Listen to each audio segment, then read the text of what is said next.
Netflix y la adicción al mirar series sin parar, los atracones que nos damos los fines de semana. Se trata de una nueva adicción, funciona igual que las adicciones. Bueno, vamos a analizar este tema después de el gran éxito de Game of Thrones, que tuvo al planeta entero atrapado frente a la pantalla. ¿Qué serie miramos y con qué grado de adicción e intensidad? Lo vamos a hablar ahora con Enrique de Rosa. Enrique es un médico psiquiatra, neurólogo también y perito forense. Muchísimas gracias, Enrique, por estar aquí. ¿Es la adicción, esta adicción o esta actitud nueva, este hábito nuevo de mirar muchas temporadas o muchos capítulos de una temporada en el mismo fin de semana durante toda una noche, una forma de adicción? Pues sabes que es interesante porque el planteo sería, hay que plantear si es una forma de adicción o es una forma nueva en que tenemos de acceso a alguna forma de contarnos historias o de acceso a la información. Me quedaba pensando cuando vos decías esto de adicción. Porque en realidad, por definición, una adicción es algo que genera algún efecto negativo y no es posible, justamente que no es posible limitar. Sí. Para la gente lo más conocido son las adicciones a las drogas, pero de lo que vos estás hablando, lo que estás presentando, son lo que se llaman adicciones comportamentales. Claro. La más fácil para entender sería la ludopatía, la adicción a las compras, la adicción al sexo y demás. En estos tres ejemplos, ¿en qué caso se vuelve un comportamiento adictivo? Cuando es perjudicial para el individuo, cuando limita sus otras actividades, cuando ocupa más tiempo del que debiera ocupar y que le impide tener contacto con lo otro. Entonces me quedaba pensando, yo escuchándote, si será o no una adicción o será una forma nueva que tenemos de contactarnos con la realidad, ¿no? Porque en definitiva... Pero, a ver, hay gente, y mucha gente, que reconoce que se pasa fines de semana enteros viendo toda una temporada de una serie que en esta lógica de Netflix y de otras plataformas que lanzan una temporada entera y uno puede decidir estar todo el fin de semana, no sé, consumiendo, viendo los 10 capítulos de esa temporada. 10 horas mirando sin parar Netflix. Esa intensidad y esa cantidad de horas repetidas, ¿no es una forma de adicción? ¿No nos sustrajo de la actividad física, del contacto social? Ahí estás tocando justo los puntos. Que es negativo. Claro. Eso sin duda. El punto no será una forma que nuestra sociedad está evolucionando. Las evoluciones no son siempre positivas, ¿no? Que está evolucionando de alguna manera a nuevas formas de contacto con el otro, con el mundo. Obviamente nuestro contacto con los celulares ya es negativo, ya es adictivo y sin embargo pasamos una cantidad de horas. Hay cantidad de experiencias interesantes, pasamos muchas más horas con las mismas personas que nos contactamos por internet, por las redes sociales, que personalmente. Es decir, nuestras personas más próximas, en definitiva, hay una experiencia muy interesante en España que se pasa más tiempo con ellas vía las redes que vía personal. Así que evidentemente ha cambiado. Ahora, el fin de semana, por ejemplo, que es el ejemplo que vos ponés, que de golpe uno hace un atracón de algo, ¿no? Y de golpe queda en síntomas reales hasta de abstinencia. Termina y la gente sufre el final, el último capítulo y digamos, creo que todos en alguna medida lo hemos podido comprobar. Y se sube desesperadamente a otra serie, a otra temporada. Alguien me puede, bueno, esto que en las redes sociales se ve, alguien me puede recomendar algo. Yo no seguí Game of Thrones, pero evidentemente veía que todo el mundo estaba enganchadísimo. Y en alguna medida, y ahí tenés el ejemplo, no me enganché para intentar evitar algo que suponía podía pasar, que es el comportamiento adictivo. Entonces la pregunta es, ¿somos una sociedad que tiende a comportamientos adictivos? Y la respuesta parece ser que sí. En general estamos tendiendo a comportamientos compulsivos, adictivos y compulsivos y obsesivos en una cantidad de cuestiones. La más evidente es lo que ha sido armado como tal, que son las redes sociales. En las redes sociales estamos desesperados esperando likes. Bueno, ese likes, en términos psicológicos, son retribuciones comportamentales. Recompensas. Recompensas, efectivamente. Y la ausencia de la recompensa genera un castigo. Entonces yo trato de evitar el castigo ¿con qué? Con el nuevo episodio. O con un like. O poner una imagen que sepa que los demás me van a dar likes. Y voy a chequear luego si están los likes. La dinámica es exactamente la misma. Y en realidad uno pensaría, yo más o menos he seguido cómo fue armado Facebook y Twitter, porque han hablado los que lo originaron.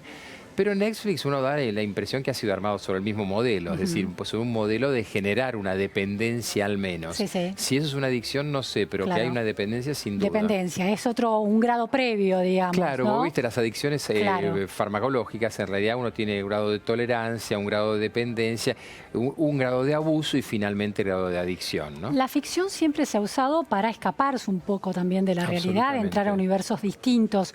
¿Cuándo ese escapismo puede convertirse en algo patológico? ¿Cuando nos aísla, por ejemplo?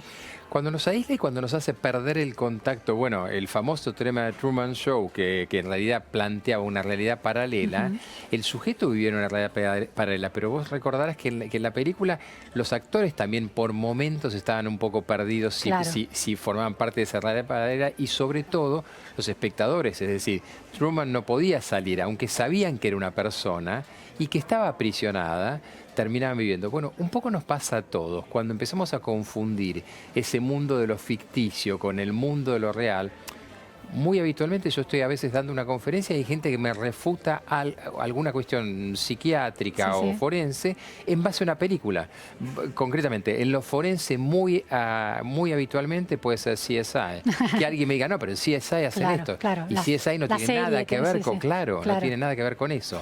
Es decir, esa pérdida de contacto con la realidad empieza a ser peligrosa porque, por ejemplo, en cuanto a las relaciones humanas, nosotros las vamos modulando en función de las que vemos. Y suponemos que lo que pasa en las series puede ser la vida real, ¿no? Enrique, hay otra cuestión que es el modo en que, bueno, el cerebro funciona con atracones de comida. Claro. Hay algunos investigadores que sostienen que en lugar de decirles a nuestros hijos adolescentes, por ejemplo, que tienen una fuerte compulsión por muchas horas de series o muchas horas de videojuegos, la idea de que no convertirlo en una droga, porque mirar series es parte de la vida cotidiana, pero sí concebirlo como la comida, que hay que aprender a, bueno, modular y moderar las cantidades, las combinaciones. Tenemos que pensarlo así, más que como una droga, como la comida, que es buena, pero es mala si no nos regulamos. Sí, yo creo que me estoy metiendo mucho en un tema que vos has estudiado mucho, que es el tema de cómo manejar la información, la educación y evidentemente esto pasa y el paralelo es muy bueno, porque evidentemente pasa, al igual que cuando, por ejemplo, en trastornos alimentarios, nosotros en grupos le enseñamos a las personas cómo manejar no solamente el régimen, es decir, qué comer, sino cómo comer, los horarios, los rituales de la mesa. Muy habitualmente una persona con un trastorno anoréctico mueve mucho la comida en el plato. Bueno, esas alteraciones comportamentales también lo estamos haciendo hace ya un tiempo con adicciones a celulares. Me toco acá porque tengo el celular acá, pero digamos las adicciones a celulares.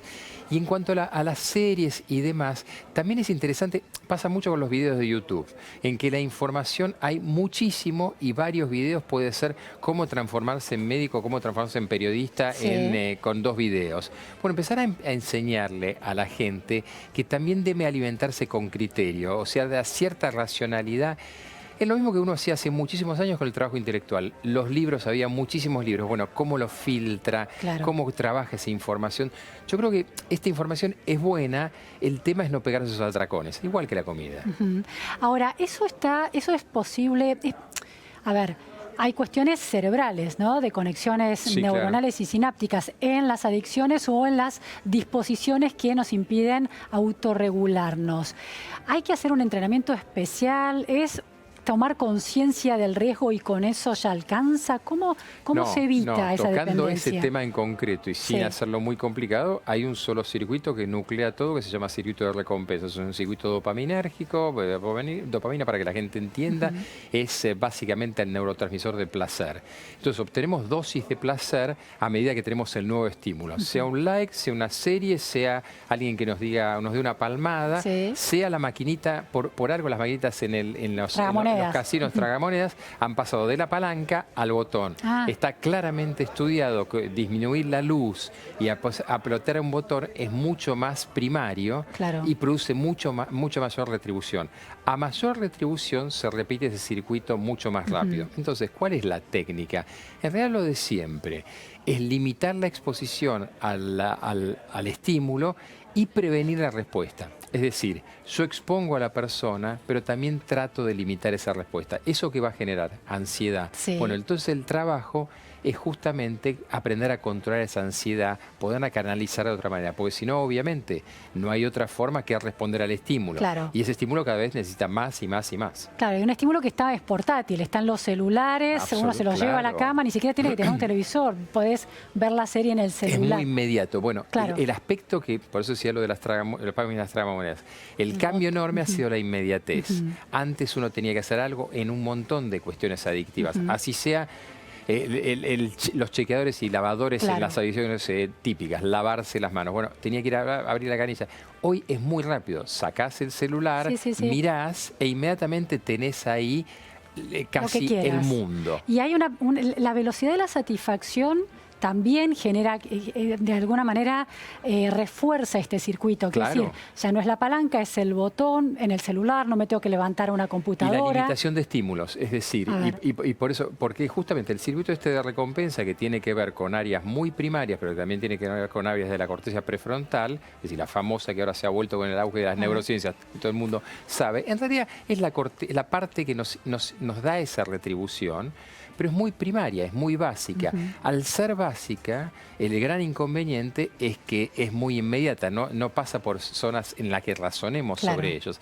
Entonces, cuanto más rápida, más fácil, menos frenos unitarios, menos posibilidad de racionalizar, e inmediatamente, por eso, vos fíjate que las series terminan ya avisando lo que viene en el próximo capítulo. Ya enganchan para la siguiente. Sí, además cada capítulo ya te dice en 3 segundos baja el siguiente, o sea, ni siquiera te deja escaparte, ¿no? En absoluto. Esa es la idea central de la captación, en la cual justamente, ¿qué pasa? La inmediatez, queremos todo, queremos ahí, lo queremos inmediatamente, como decía Rock, es eso. Enrique, hay una sensación en quienes se instalan el fin de semana y no pueden dejar de ver serie tras serie o capítulo tras capítulo, que es una suerte de atontamiento compensatorio de una realidad inhóspita.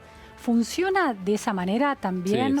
Sí, sin duda. Yo me quedaba pensando simplemente como aparte, una de las adicciones claras, si usamos esa palabra, si nos permitimos esa palabra, es a la sobreinformación, a la información. Vos fíjate que hoy necesita todo el mundo estar sobreinformado, tiene que tener la noticia al último momento.